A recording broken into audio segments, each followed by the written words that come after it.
Welcome back again, fourth graders, for our next session in the 2020 virtual Ohio Heritage School Days here live from the American Civil War Museum of Ohio here in Tiffin, Ohio.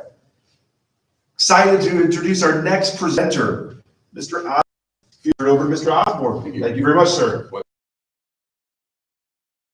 I am First Sergeant Doug Osborne. I'm with Company G, 1st Regiment United States Sharpshooters, and we were put together in Madison, Wisconsin.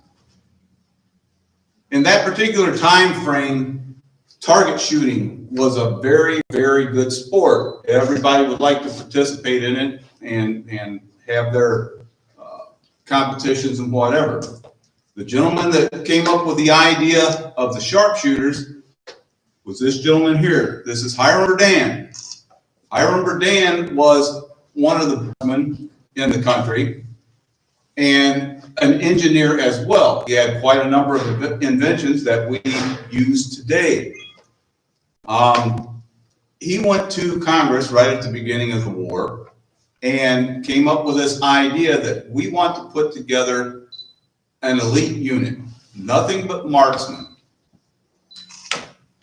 So when the approval by the War Department was given, they went out and they held competitions. 1st Regiment was completely filled with 10 companies. The 2nd Regiment only had about 8 companies. So all in all, you only had about 1,800 sharpshooters. Now what they would do in order to qualify to be a sharpshooter, you would have to put 10 consecutive shots in a 10-inch target without a miss and no more than 50 inches. That's where you get the 50 term from. So what they would do is they would measure your shot as a 50-inch string. If you missed, or if one of your shots was outside of this 50-inch string, you were not a sharpshooter. Our particular regiment, or company I should say, was put together in Madison, Wisconsin.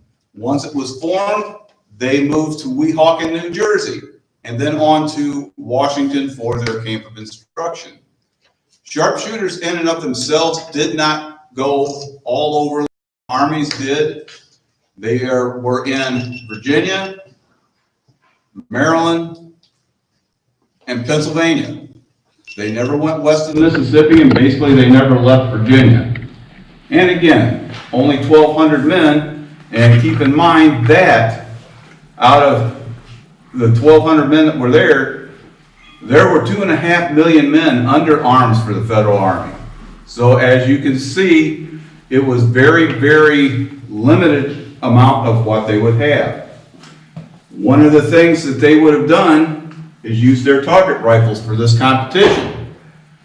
This particular one, my own personal one, is about 16 pounds.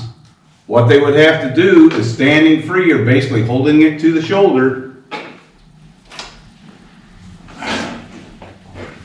like this, and they would have to put those 10 shots in there.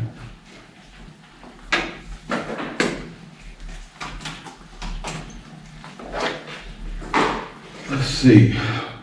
Once they got in, they had tried a number of different weapons. What they finally settled on was a Sharps breech-loading rifle. Now, everybody was a marksman to begin with. The major advantage of the Sharps rifle was that instead of a normal musket, which you would basically have to stand up, pull your cartridges out, bite them off, dump it in there, ram it all down in, it was about 10 steps.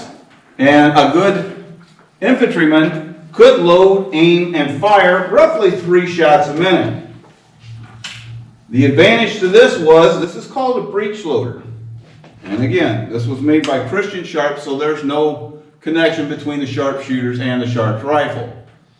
What you would do with this particular rifle is you would drop the breech block. Basically, you've opened the rear of the breech, this chamber here. All you would have to do then is take your bullet out of your pouch, lay it in, shove it in with your thumb. You would cut it off, put your cap on, and fire. A good marksman sharpshooter can load, aim, and fire up to 10 rounds a minute. Another thing that the sharpshooters were known for was they were not line infantry. Sharpshooters, their main job was skirmish lines. So when you saw the sharpshooters go out, they would not be, as you see on TV, the shoulder to shoulder, 2 rows deep, leveling their muskets and blasting each other. A skirmish line is basically a line of men that go out, form a single line, and they have approximately 10 to 15 feet between each man.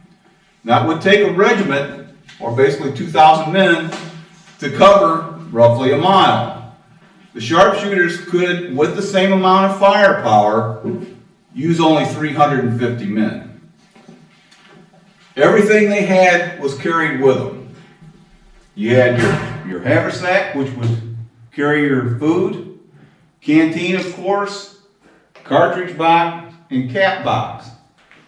One of the things, and I am dressed in an early war version of the Berdan uniform. As you can see, this uniform is green. It has black rubber buttons. And it's one of the first official attempts at camouflage. One of the other things they would have had are these leather gaiters. Because they did a lot of reconnaissance and whatnot, they wanted to protect their trousers and so on and so forth. And of course you didn't want the little creepy crawly things climbing up your legs. The only problem is, it takes forever to put these things on. One of the things that they had is these are 3-day gaiters.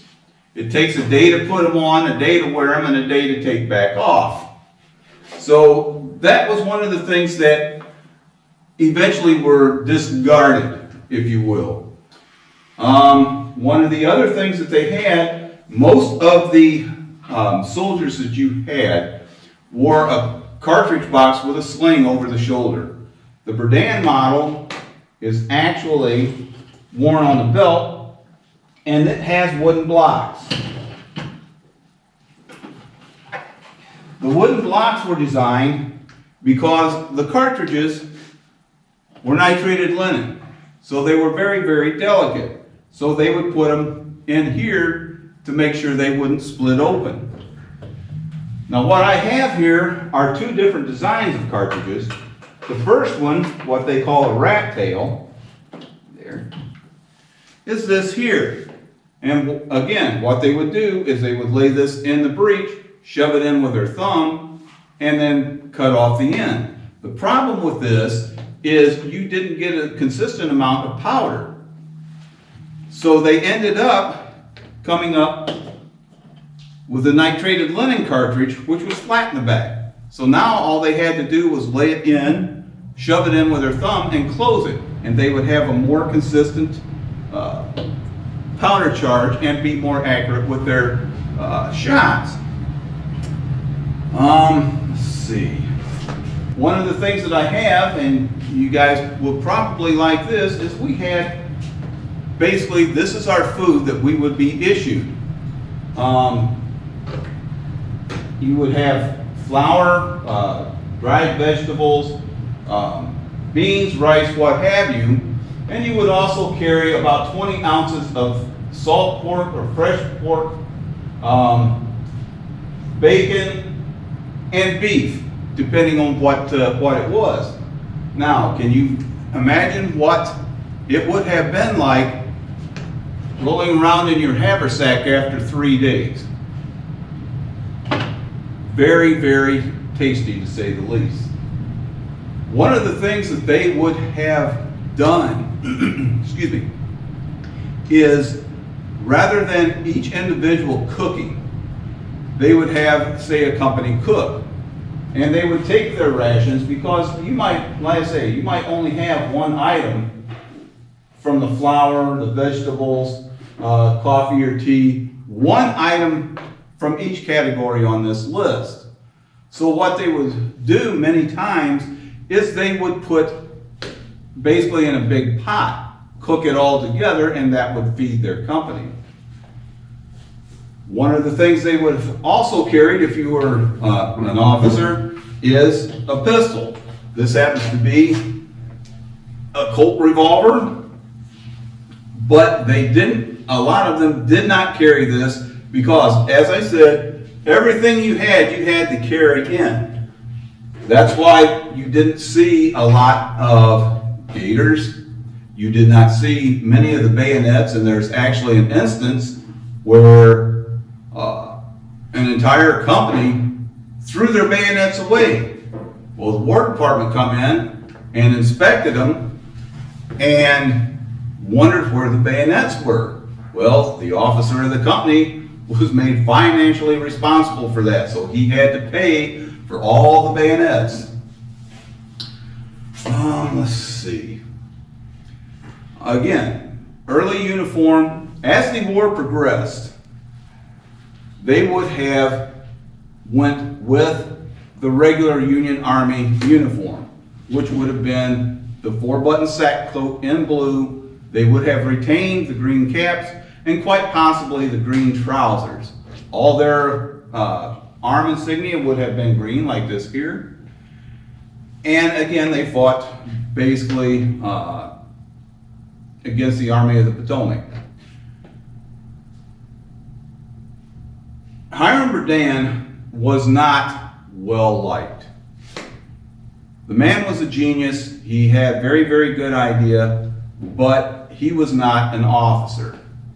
One of his main rivals was a lieutenant colonel by the name of Casper Tripp, and in a number of the books that I have here, there are notes where they constantly filed charges against each other and went to court-martials just because they didn't like him that much. And then a number of regular Army officers didn't particularly care for him because he had a bad habit of not being where he was supposed to be. He would be out looking for supplies or what have you. And again, not very well liked. Let's see. One of the things that they would have had, this is the medal that was presented to the sharpshooters after the war, just to signify that that's what they were in. Book-wise, I have found 63. Yes? You want me to bring that up to the camera, the medal? Yeah, thank you.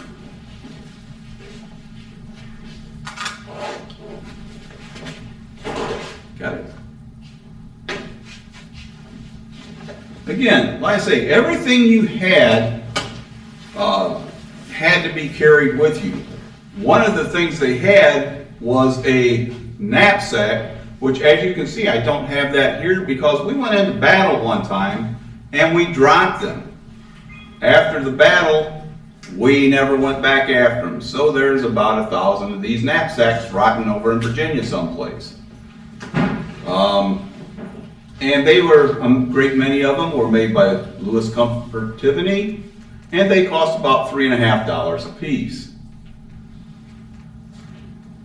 The sharpshooters actually were disbanded slightly before the end of the war, and Colonel Berdan himself actually resigned his commission in 1864. Now, with that said, there are a couple of engagements that he did participate in where he actually led a brigade. For that, he was nominated to be breveted up to a brigadier general. This was after the war. He was also, for another battle, nominated for being promoted to major general. However, that never passed Congress. He ended up having a heart attack living in New York City. One of the legacies they leave today is the fact that the Berdan sharpshooters are basically the forerunner of our special forces. They were specially trained, they were specially outfitted, they did not do the same thing as the regular army. So, along a little bit later, they would start putting rifle companies together like they have similar to now, Navy SEALs and so on and so forth like that. But all that started with Colonel Berdan. A number of things that we have is some of these books, and by all means, these are not all-inclusive. This is actually written by Captain Stevens, who was actually the captain of Company G, 1st Regiment United States Sharpshooters. This particular book is a very good read in that it covers all 63 engagements that these sharpshooters portrayed. Another book that we have is this one here. This is a very good one to give you a lot of information. It goes on the different types of books that they would or weapons that they would have, their maneuvers, rations and whatnot. So I'm not the best presenter there is in the world, so I strongly recommend look these books up. They are very, very good books. A number of these are still available. They are. Why don't you read the title? All right, this particular one here is U.S. Sharpshooters, the Civil War Elite. And basically what you see is a sharpshooter in early war with a complete outfit. The only part that is basically incorrect is their cartridge boxes were worn in their belt and not on a shoulder strap.